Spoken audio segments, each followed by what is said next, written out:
This is a love story, actually, so that fits. It is. It is a love story. Yeah. You want me to get into it? Yeah, and see let's how get long I into can it. drag it out. Because it's a very simple plot, very simple movie. You got these two people. It's Seemingly nice people. We don't know. They could have some skeletons we've got in the closet. we've got Alec Baldwin and his wife Barbara. It's Adam and Barbara are their names, and they're recently married. Also names that are products of their time. Oh yeah, for sure. My grandma's name was Barbara. So. Yeah, a name you don't hear very much anymore, unless you're a Nicki Minaj fan. Her fans are called Barbs. It's because they're Barbaras. That's what her thing is. Anyways, they've recently married and gotten their dream home back when homes were affordable. Which is too big for them. Which is way too big for them. Which is made known by that one lady who's like, "This house is too big for you." She just literally what she said. And they got big dreams of making it their home. They probably like in their old house just fished a 20 out of the cushions and bought the new house. Yeah, with it. Yeah, as you do back in those days. God, I miss those times that I never existed in. And so they are enjoying their loving little relationship. They're very cute together. And then they have to go to the store for something. He owns the hardware store. Soon to be owned. And they're on their way back from the hardware store. There's a hair in my mouth. It's probably mine. Hopefully. Yeah, hopefully. It might be mine from earlier before the camera started rolling. Yeah, what you guys don't know is before we start rolling, I just suck on his beard.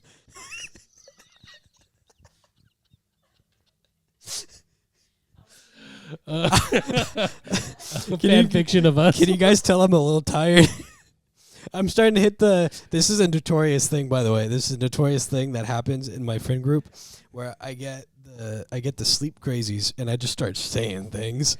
Yeah, I think I literally had someone ask me about how I keep my beard moisturized, and I'm like, well, yeah, I got a story to tell you. There's an art to it too, because you could just you just get under there and you just scrunch it up a little bit, and you can,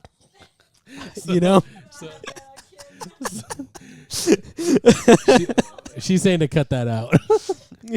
Literally, cut it out. I don't cut anything. I don't need you sucking on my This is uncut. Ooh-wee. So they're trying to get home, and they're crossing this bridge, and then this dog just jumps in front of their car. And Adam's a nice man. This dog was out on a mission. He swerves around, but then loses control of his car and drives their car off of the bridge. Yeah, and the dog is safe, and that's the important thing we know about this. No, we need to make a point that this dog is a jerk, and it literally killed 2 innocent people. You don't know what was going on in that dog's life. Maybe it was suicidal. Maybe its owner left him and abandoned him in the streets. Well, usually those types of feelings don't include killing other people. So, well, do you think people who want to throw themselves in front of cars think about the people who are driving those cars, Jarvis? Obviously not, because his dog didn't. He just went off his merry way, and we don't know what he did, but he probably went off to live a long, healthy life. I can't Unlike keep up our this protectors. facade I have. Here's the hot take 20 minutes in of this recording that my wife is going to be upset that I'm saying on camera. If you're the type of person that want to off yourself by doing something like that, you're like a double asshole, in my opinion, because number one, don't off yourself, and second of all, don't do that to somebody else. Yeah. That's awful. She's not mad. She said she's not mad about it. My hot take is that you should not off yourself. Yeah. That's my hot take. Officially, we take the position that, get help, and it's out there for you. Seek therapy and understand that if you actually do that, if you actually end up doing that, which you should not do, you should be under the impression that your friends and family should never forgive you for doing so. You should not be mourned. You should be. I don't want to say hated, because that's a little harsh. But I disagree. I think we can mourn. Yeah, you should mourn, but you should also not forgive, because that's life ruining for other people. Yeah. So our official theory is that the dog was just trying to off itself. I literally have seen a dog do that, and it was very sad. Yeah. We don't. So So good on them for giving that dog a second chance at life. Bad on them because they're dead now. Back to the story. Can I just say something about their death? Yeah. They seem to take it pretty well. Yeah. Oh, yeah. Yeah. They show back up at their house and they're like, whoa, things are like slightly changed. What's going on here? We can't see ourselves in the mirror. Why are these people showing up? Look, a book that says a guide for the recently deceased. I guess we're dead. Also, we can't leave the house. Crazy. Yeah.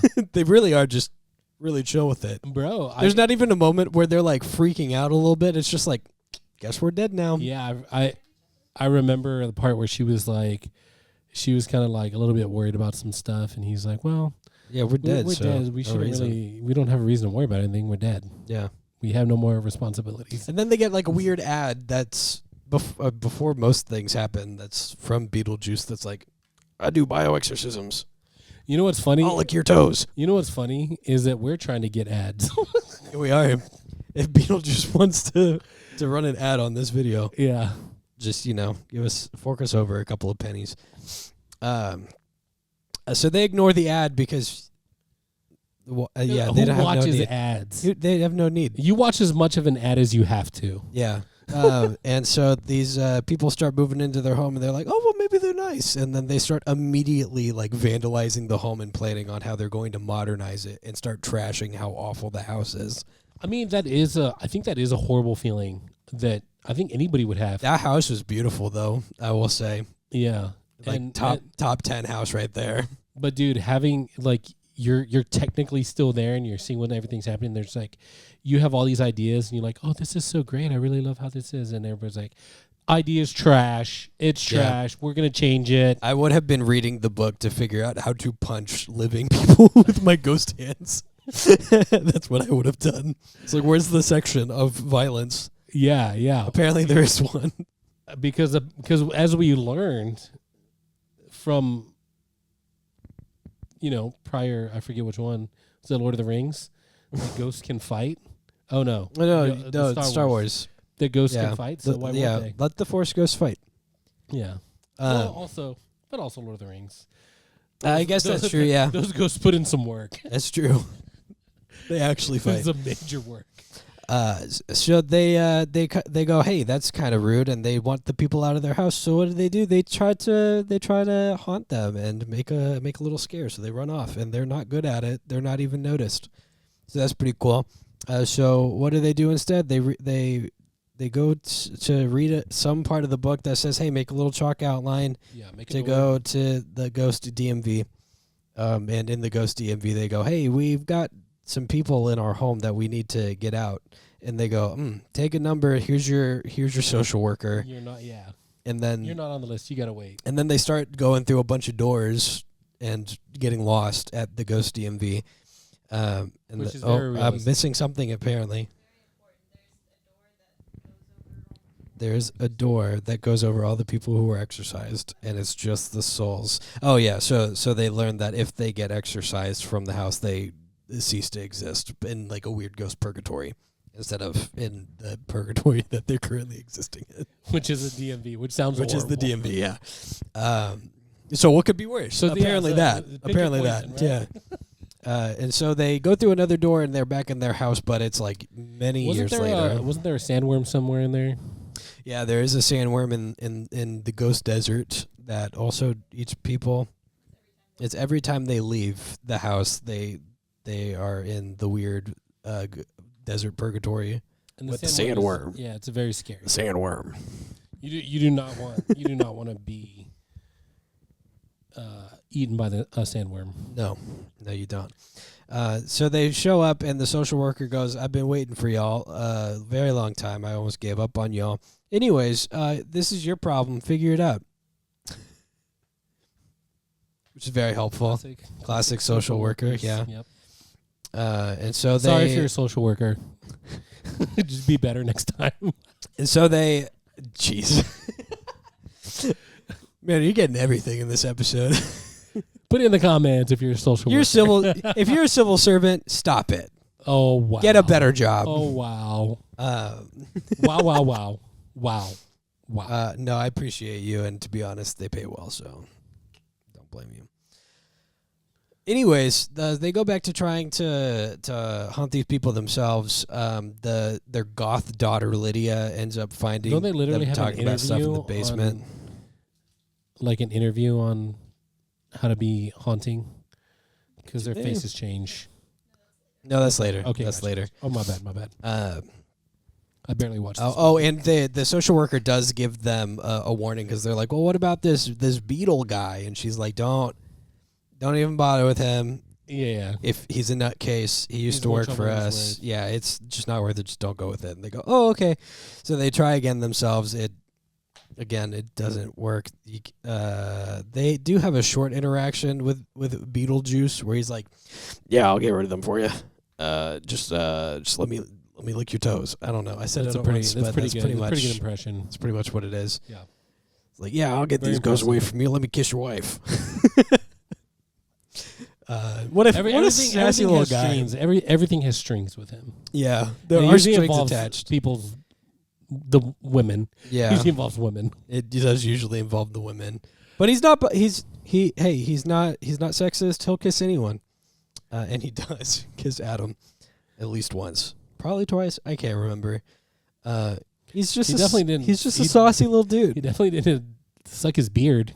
No, he could, but he didn't have a beard, or else he probably would have. You're not gonna get over that one for a little bit, huh? Hey, I got no problems with it. You're the one that Say someone's got to do it. you have to deal with the consequences. Oh, hair in my mouth. Yeah. Anyways, guys, I'm not embarrassed by this. Stop.